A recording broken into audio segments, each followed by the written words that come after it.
This is For Keeps, a podcast about collections and connections.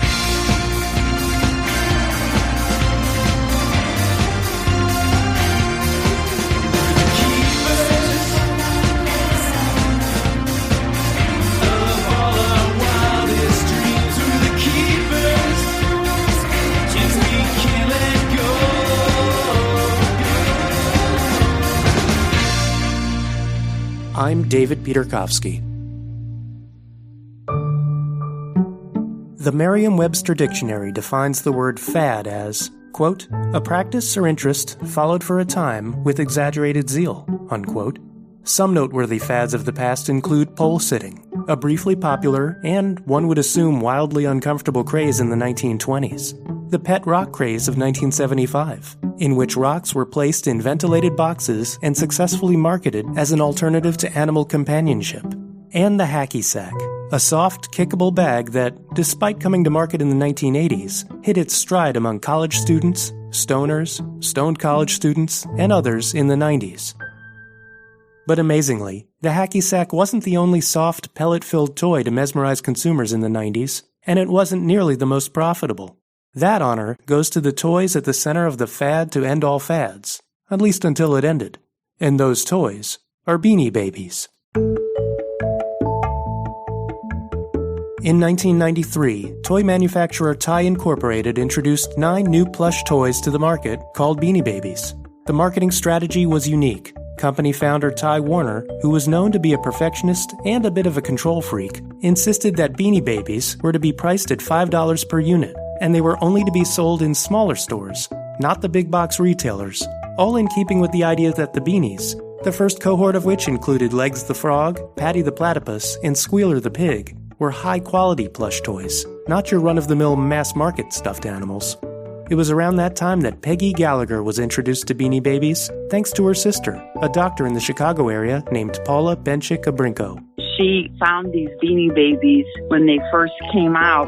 She found them in gift stores, and she showed them to me, and I thought they were the cutest things I've ever seen. And I've never been really a collector of anything, except I fell in love with these little Beanie Babies and their names and the heart tag. And yeah, so she's the one that got me hooked. Let's blame her.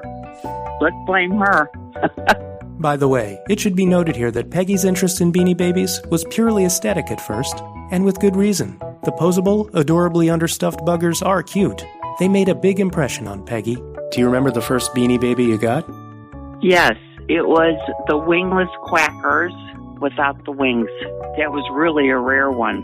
And then over time, they added the wings. That's what made it rare, the original one? Yes, the original one had no wings. And then as time went on, Ty Warner decided that it looked kind of stupid. So he had the little wings on there. It was a cute thing. Yeah, I mean, some of those are so rare. I mean, they're amazing. Uh-huh. Do you still have that one? Yes. With a collector's eye, Peggy and Paula began collecting the beanies. And as it is with a lot of collectors, their obsession grew, making them some of the very first passionate collectors to launch what would quickly become a national Beanie Baby craze. They ultimately amassed a collection of 10,000 Ty Incorporated toys, thousands of Beanie Babies among them. But Peggy's original motivation was simply to assemble a complete set of Beanie Babies for her family members. I just ended up doing it just to get some ones that were missing. And Paula, she has 2 daughters, and my other sister has 2 daughters. So we were like on a mission to get everybody a collection of these. And then it just took off. So I think timing and eBay and the mothers trying to get these little Beanie Babies for their kids, that's how it became such an addictive habit and a collectible. Quickly, a line of toys designed for children became insanely popular with adult collectors like Peggy and Paula. And Peggy's bent for Beanie Babies became such an obsession that she developed contacts within the Ty company, which also happened to be in the Chicago suburbs. Amazingly, even Ty employees didn't seem prepared to handle the rising interest in Beanie Babies from completists like Peggy. So were you trying from the beginning to get all of them? Yes, and I called the Ty company, and That was back in the earlier days, and I ended up meeting Annie Nichols, who was one of the original employees for Ty Warner, and she was giving me information, but they didn't really know too much. I mean, they didn't really know a lot of things that the collectors ended up knowing because everybody was on a hunt to find these. They had no list of which Beanie Babies were available. They had no retirement dates. Yeah, it was not a very organized operation. The lack of clear information sparked a frenzy among collectors, and it gave birth to a surprisingly robust secondary or resale market for the toys. Peggy had worked for a time in the financial world, which helped her keep track of pricing and trends. And since this was the mid-1990s, when the internet was still new and e-commerce was barely a thing, Peggy and a growing number of beanie collectors did what most people did in the mid-90s. They logged on to America Online. Welcome. You've got mail. I traded commodities for a short time, so there were a lot of skills there that I had picked up. I didn't plan on becoming a dealer of Beanie Babies, for the secondary market. It just happened by mistake. So we had the America Online boards that were a good trading place. And then, of course, eBay had just entered the world. So then people were able to buy and sell on eBay. And they were all geared towards trying to find these missing Beanie Babies that nobody could find, some of the very original ones. As other collectors became similarly fixated on the toys, the resale value of beanies shot through the roof, thanks to Ty's clever ploy of changing up little details about the plush toys from time to time. That would explain the desirability of, say, the royal blue Peanut the Elephant, not to be confused with the dark blue Peanut the Elephant that came out later when Ty Warner decided he didn't like the royal blue color on the original. When Warner wasn't altering the existing toys, he was retiring certain beanies altogether. Their scarcity not only driving up demand for the retiring toys in retail stores, but also fueling a rise in the secondary market resale prices. Thanks to Peggy, Paula, and the growing number of passionate collectors, not to mention lots of overseas calls and Peggy's legwork in tracking prices, Ty Incorporated reported earnings of more than $1 billion in 1998. The speculative Beanie Baby bubble was getting bigger and bigger. We started really digging, and Paula would get them out of Canada, and then I went for England and Germany. And then that's how we started getting tremendous amounts being shipped in, because we were able to sell them to other dealers, and the profit was so incredible. Then we started having trade shows. Well, actually, Paul and I did the first Beanie Baby trade show at a VFW hall in Park Ridge, Illinois. And there were so many people. It was amazing. And the advertising was just through the America Online trading boards for the people that had their emails through America Online. And it just really was absolutely amazing. Amazing. I want to switch gears and talk specifics here. Which beanies were or are your favorites? I mean, did you ever own a coveted royal blue Peanut the Elephant, for instance? Oh, yes. I got every one. I mean, I was on a mission. There was nothing that was going to stop me. Yes, the royal blue Peanut, that's a very rare Beanie Baby. And the Spot the dog without the spot, because that was one of the original. And the spotless dog, that was the original 9. So that was one of the very first ones that Ty Warner had created. Those were the original 9 Beanie Babies, and Spot the dog was one of them.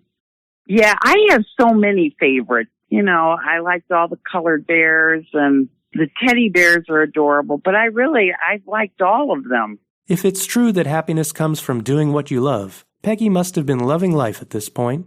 And for her, collecting Beanie Babies became even more of a friends and family affair once the craze kicked in. My mother had a winter home in Arizona, and Paul and I said, go get gray Happy the Hippo. Anywhere you can find it in the gift shops, because they weren't popular out there, and the craze started moving around because of all of us calling gift shops. Then the store collectors realized, who are all these people calling for these Beanie Babies? That is how the marketing happened. It happened by mistake and by people calling, and then the people in the Chicago area are saying, ship them to me, here's the credit card number. And, like my mother, she was in Arizona. They didn't even know about them. And she got trapped the mouse, 50 of them, 60 of them. She said, I'm running out of room. I have to fly home. I said, ship them home. Just ship them. We need them. So, and then we were doing it to help our friends because they couldn't find them. So it happened by accident, totally by accident. You know, that's just the way it works. If you have a love for something and then you find a need because people couldn't find them, like Paula and I could, or the Beckys, we just explained, we're going to get them for you people. And that's exactly what happened. You were a beanie broker. Yes, actually I was. And it happened absolutely innocently. Peggy's diligent grassroots research on the secondary market not only made her stand out among beanie collectors, it was extremely helpful to the beanie collecting community, including another high-profile pair of Illinois collectors/resellers known as the Beckys. I want to talk a little bit about how you tracked the pricing and secondary market value for beanies back then. What was your process like? And I think you were the first one to do it. Is that right? Yes. There was a store in Glenview, Illinois, and the man that owned the store with his wife, he had a collection of Beanie Babies because he was a tie account, but he had some of the older ones that he had gotten from the tie company, and he was collecting these. And he actually had the very first list, and the name of the store was The Cat's Meow. He had the first list, and then we would, Paul and I, and he and his wife, once we discovered more of them that were out there, like in Germany or England or Canada, we realized, oh my God, look at this version. And that's how this whole crazy thing started, with all these variations. He was the first list. Then I started producing the list because I knew the prices because of what they were paying me, and they were paying Paula and then these other people that we were having them distribute them and sell for us. Kathy Anderson, she owned a store, and she would pay me like $200 for some of the rarer ones, Slither the Snake, and then she would sell them. So I would say, well, how much did you get for that? And then the Beckys, they would come and buy them from me for $200 a piece. Then they were selling them out there. So that's how I knew the pricing. No one's bigger than a market. It's just the market is the one that's setting the price. And that's no different with commodities or the stock market or a collectible. You can actually track and organize and write down the prices and what they're being sold for and resold for. So, that's the way it started. Then I started publishing a book, and then we had a website. Actually, I still am operating that stupid website, where it wasn't easy like today. I mean, you had to know HTML, and we had to be like geniuses to get this website to work. Just an incredible life, an experience that people just would never believe. Between Peggy's book and her tireless efforts to acquire and resell Beanie Babies, she reportedly netted $200,000 by early 1997. She was able to flip beanies she'd bought in Germany for about $7 US at four-figure prices. And she kept at it. Peggy's passion for Beanie Babies helped her track not only the prices, but which beanies were retiring or had been changed, creating valuable variations. From a corporate perspective, the retirements kind of drove all this stuff, and that wasn't part of the plan. Right, exactly. Or the changes, the variations. Like the tie-dye Lizzie, the original one was a tie-dye, and then the more current one that was released had, like blue, and it looked more like a lizard. But if you look at the amounts of the original ones are rare. Well, you got all these collectors that want the original ones. So you're trying to help your collecting friends, but in the meantime, you're like creating such a phenomenal marketplace. But it was all done innocently. So which ones in your collection proved to be the most valuable? Well, there's the ones that Ty Warner signed, the Billionaire Bears. Those are very rare because the numbers, like he only produced like maybe 365, or, the numbers change with each year. Those are rare. And some of the ones that he designed, they were specialty beanies. Those are rare, but especially the ones that he had numbered and signed are the ones that are still very, very rare because the production is so low on those. Do you mind my asking what's the most you've ever gotten in a sale for one? That I got in a sale? Of any Beanie Baby? No, but I remember paying like $2,500 for the wingless quackers. Actually, my husband bought it for me for my birthday, and he paid somebody $2,500 for it. And that wasn't the highest prices out there. I basically sold them for around $200, and they were going to other dealers. Then I started authenticating them. Well, there's a kind of a conflict with that. So I wasn't making the big bucks that other people were making. However, when I was getting that many of them out of Germany and I'm paying $10 for them and I'm turning around and selling them for $200, that's quite a markup. The markups were great, but it's not as though Peggy didn't incur significant costs gathering all of the information on beanie availability and pricing. Remember, this was the mid-90s, when speaking with people long distance, not to mention overseas, required costly telephone calls. Our telephone bills, I had to hide the bill from my husband, and I just went to the currency exchange to pay the bill. I thought, if he sees that I've been calling all over the country looking for these Beanie Babies, he's going to divorce me. Because the phone bills were out of control. And I know you kept it a secret from him for a while. When did you finally loop him in? He got involved because I'm contacting Germany, and he was a lover of the Porsche, and he was actually the president of the Porsche Club several times. So when he was seeing that I'm talking to all these people from Germany, and we're talking about a toy, he's saying, "What are you talking about?" And I go, those little Beanie Babies that Paula showed me at the hospital? He goes, "Yeah." And I go, "Well, they have them in Germany." And he said, "So?" I go, "Yeah, but they're retired here." He kind of thought I was kind of crazy. And then he got hooked on it when he saw these big boxes coming to our home. And he says, "What are you going to do with all these?" And I go, "I'm selling them. The dealers need them to give to their customers." And then he says, "You mean you're paying this and you're selling them for $200? And I go, "Yeah." He goes, "The profit margin." I go, "I know, but I didn't want to tell him about the telephone bills. Because, we still had to call to keep getting them. We had huge telephone bills. Now you're like, this is like an addiction." And I do get obsessed about things. I'm one of those that, if there's a mountain to be climbed, I will climb it and reach my goal. I never give up. So I thought, God, I gotta relax. But it was hard to relax when Beanie Babies kept coming out, including one special beanie with a lot of variations that honored a fallen British icon. Was it difficult for you to score the Princess Diana bear? No, that came out a little bit later, and I'm sure Ty maybe was doing that for marketing purposes, because that was such a tragedy. And the Princess Bear, right now, it's such a hot item because there's little variations in that. I mean, the little rose on the chest, some of them have a whiter thread, and the stem, there's 2 shades of green stems that are on there. So there's little variations, and then the ones that are the rarest are the ones that were made in Indonesia.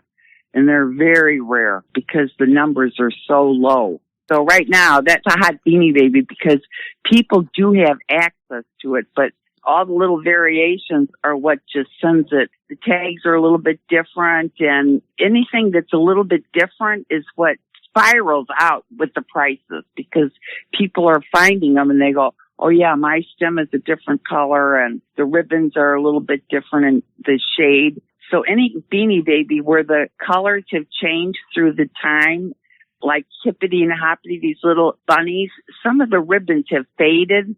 Well, those have turned from a green to a yellow, and that sends the collectors absolutely out of their mind. Perhaps not surprisingly, the surge in popularity for Beanie Babies led to an inevitable byproduct, fake Beanie Babies, which were often bought and sold without collectors even realizing they had them. And because Peggy knew as much about the toys as just about anyone on the planet, and knew a good opportunity when she saw one, she launched the world's first Beanie Baby authentication business. I was really so busy at that point authenticating them because they were coming into me from all over the world, these counterfeits, and they were being manufactured in China but they were in the Beijing marketplace. They were being stolen from the Ty Warner manufacturing companies out there.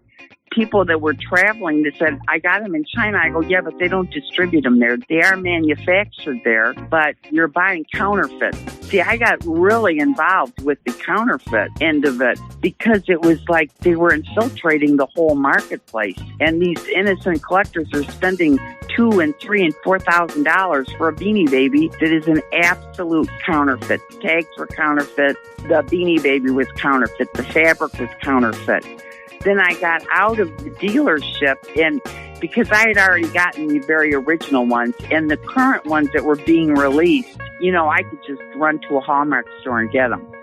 Then I got so involved in the counterfeit end of it. So one part of me was the collector, and then the other part then became like, to help the collectors so they didn't end up spending all of this money on a counterfeit Beanie Baby. To this day, you're still doing authentication work? Yes, I'm still doing it. The last number of a Beanie Baby that I've authenticated was July 30th, and the number I'm on is 120,029. I have authenticated that many Beanie Babies. That's a lot. It sounds like it. So the people mail them to you, you authenticate them, and then mail them back? Yes, and if they're counterfeit, I send them back in a Ziploc baggie with a counterfeit tag, and then I explain to them in an email what is counterfeit about them. Because a lot of people that are selling the counterfeits now, they don't even realize they're counterfeit. I can tell them the Ty Heart tag had this kind of font. I can tell by the fabric and the way it was sewn together, and like the eyes and all the detailed part and the thread. And then they can get their money back. Along her Beanie Baby journey, Peggy has met quite a few characters. Chief among them is Ty Incorporated's founder and Beanie Baby visionary, Ty Warner, who was known for suing just about anyone whom he felt was infringing on his Beanie Baby trademark. But for whatever reason, Warner seemed uncharacteristically sympathetic to Peggy. I want to ask you a little bit about Mr. Warner. Did you ever have any interactions with him? I was in a restaurant with him, a little coffee shop, about 2 blocks away from his company. I was meeting Ann Nichols and a couple of employees there for lunch. He walked in and he sat down at the table, and he's a very shy man, so I acted like I didn't even know who he was. Because, I have one of these real bubbly personalities, and I didn't want to scare the man. And when he left, everybody said, you know who that was? And I go, yeah. It was Ty Warner, and they go, how did you stay so quiet? Usually people scream and carry. I said, because I know he's shy. I didn't want to scare him. So I've always been very careful to protect his personality because he is very shy. Mm-hmm. So he never hit you with a lawsuit about your authentication business or anything like that, where, hey, you're, impinging on my territory, nothing like that? No, and I was one of the luckiest people because he has never threatened me. I mean, I've published books. I've been authenticating Beanie Babies all these years, and I actually knew all of his lawyers because I was like an expert witness for the Ty company with the counterfeit Beanie Babies. So I was very involved with his law firm. And then he also had me on his website. It was called Ty Trade. And he actually allowed me to authenticate Beanie Babies on his website. So the man has never, ever had the lawyers threaten me in any way. He obviously knows who I am because I'm out there writing a book in 1996. And nobody even knew, anything about Beanie Babies. And I published a book and I sent him the copies. For some reason, he has always just left me alone and never threatened me in any way. And then there were the fad chasers, looking to make a quick buck. The beanie-come-latelys, as I like to call them. One such opportunist was Les Fox, who was hastily working to produce a Beanie Baby buyer's guide. Only he needed actual Beanie Babies to photograph for his book. Is it true that you sold him a bunch of Beanie Babies at a rather high price that you kind of made up off the top of your head and he just went for it, no questions asked? Yes, I did. I was writing a book. Then I came out with little price guides, and here he comes, and he's like, he comes out of nowhere, and I go, damn, I can't let him just walk all over me, because he needed the actual Beanie Baby to photograph, because, you can't steal pictures. So I thought, well, I got all these Beanie Babies, and so did Kathy Anderson. She's the one that owned the little toy store, Maggie's Toy Box in Des Plaines. I go, Maggie, you got to sell less boxes. Charge him a lot of money because he's starting to write books, and he's not like one of the pioneers. And, a tremendous amount, but he paid every dime. And I explained to him a lot about Beanie Babies. Yeah, I've kept in touch with him for years. Yeah, I did. I charged him tremendous amounts of money.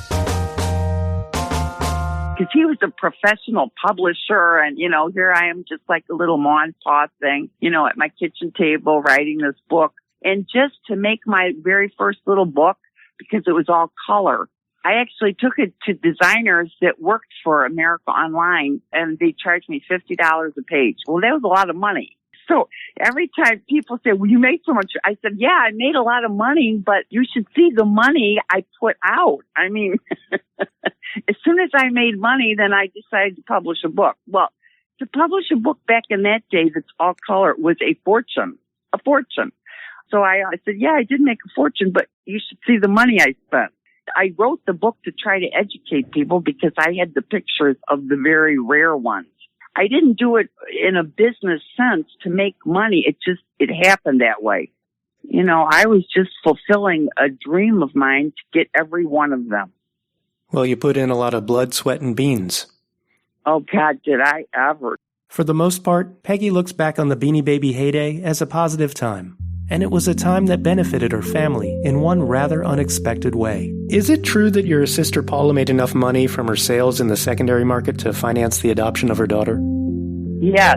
It cost her over $40,000 between the in vitro and everything. It did. She sold Beanie Babies to pay for that. That was her goal. And it is the truth. Because I tried to get a loan from the BMO Harris Bank, and they go, what do you need the money for? I said, my sister is trying to adopt a baby, and the little baby is in Guatemala waiting for my sister. They said, oh, we can't loan you the money for that. So I told Paula, you got all those Beanie Babies, just save one collection and start selling them. I go, because these are hot. And so anybody that needed like a Peanut the Elephant, she was on the America Online boards too. So yes, she did. Because she was going to medical school. People think everybody just has all this money, but everybody's got to earn the money to be able to have a life. And we just set our goals so high that we just have to work a little harder. Eventually, things in the beanie world began to shift. Demand led Ty to produce more and more Beanie Babies, overproducing them. When Ty Warner announced the retirement of several beanies in 1999, the anticipated rise in secondary market prices didn't happen. Speculation was replaced by stagnation, while the rise of eBay had made it easier than ever for collectors to locate competitively priced beanies on the secondary market. Soon those prices began to fall, and by the early 2000s, almost as quickly as they had become a collecting fad, the Beanie Baby bubble had burst. When the Beanie Bubble burst, how did you and your sister feel about things? I mean, were you surprised? No, I wasn't, because they've had the Cabbage Patch Kids and little troll dolls, and my brothers used to collect baseball cards. So I realized that with collectibles, they're only popular for a certain amount of time, and then they usually do all fizzle. I wasn't surprised. I just thought the way it was done, it was a little confusing. But that was because Ty Warner had his own website. By this time, he became a multi-billionaire, and he had all kind of employees in there trying to direct him the right way to do things. But some of these employees did not understand the Beanie Baby market. They may have been highly educated and had fancy titles, but they did not understand the collectible mentality, which is totally different than anybody in a regular career. So I think Ty Warner listened to them too much, because he had, massive amounts of money. And I think it hurt him a little bit. It was a shock, but it didn't bother me because I was doing it for a different reason. I didn't depend on the money. I did it more as fun, as a hobby. Paula still got them in like boxes. Oh my God. I said, Paula, you got to sell these. You should see these prices. And she's stubborn and she wouldn't sell a lot of them. So she still got some of the rarest ones, and she won't let go of them. She's like you. She's just a fan. She's just a fan. She is. She's the one that got me hooked on this stupid thing that has encompassed my life. It has. But I still love them so much. I think they are just the cutest thing. Today, when she's not working as a special ed teacher in the Chicago suburbs, Peggy Gallagher still authenticates Beanie Babies by mail. She's even got a franchise of her business in Japan, and she says it's still thriving. So even though the dollar values haven't stayed anywhere near those late 90s unsustainable levels, the original Beanie Babies are still in demand among die-hard collectors. And now, younger generations, according to Peggy, are discovering the toys through their parents and grandparents. So one last question for you. Do you think there could ever be a scenario where there is a full-on return to the collecting madness? Well, I think it is starting up with these grandkids, with some of these later ones that came out in 95, 96. These young kids are really into this now, because they're going through their grandparents' collections is what they're doing. And then they get hooked on it. So I tell them, go get this book and you're going to see every variation. And you're going to watch the prices on eBay because you're going to see the prices. So I think there is a little bit of a collectability craze going on with these grandchildren. As bizarre as that sounds, I would know because I see what's being sent to me and I'm reading the emails, and these are grandchildren of the people from my era. So talk about feeling old all the time. I go, oh my God, these are like grandkids. Well, that's everything I've got, Peggy. I want to thank you for going down Beanie Baby memory lane with me. I appreciate it. Well, I appreciate meeting you, and maybe we can hook up sometime, have dinner, and I'll bring you some of the rare Beanie Babies. Yes, that would be a treat. Okay, thanks a lot. Okay, thanks, Peggy. Okay, bye-bye. Bye-bye.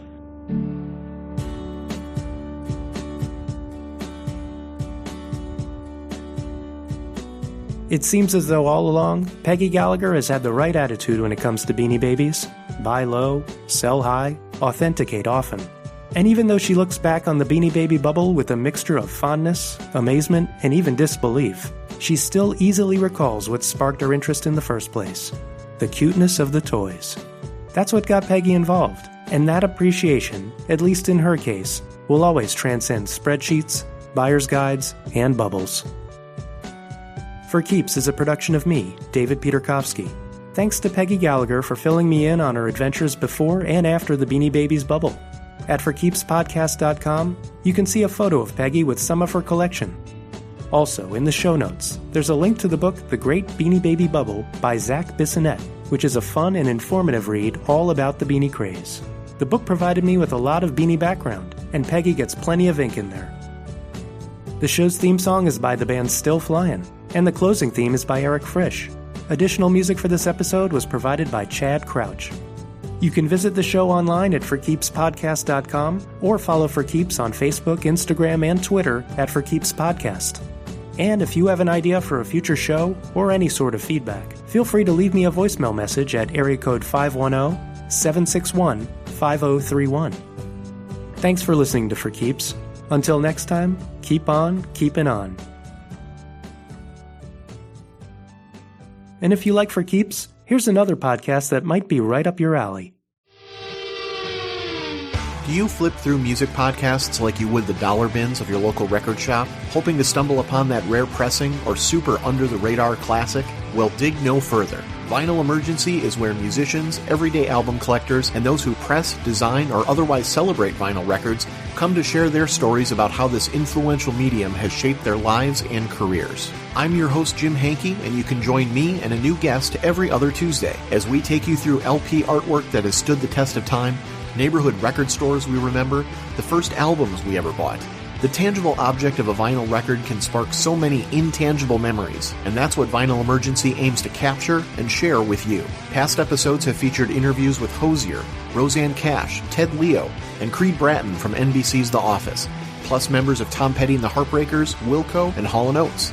Not to mention label owners, record pressers, and more within today's exploding vinyl community. You don't need to be a longtime record collector to enjoy or keep up with the program, but I guarantee you'll learn something new about each of our guests whenever you listen. Subscribe to Vinyl Emergency however you get podcasts, and follow the show on Facebook, Twitter, and Instagram at Vinyl Emergency.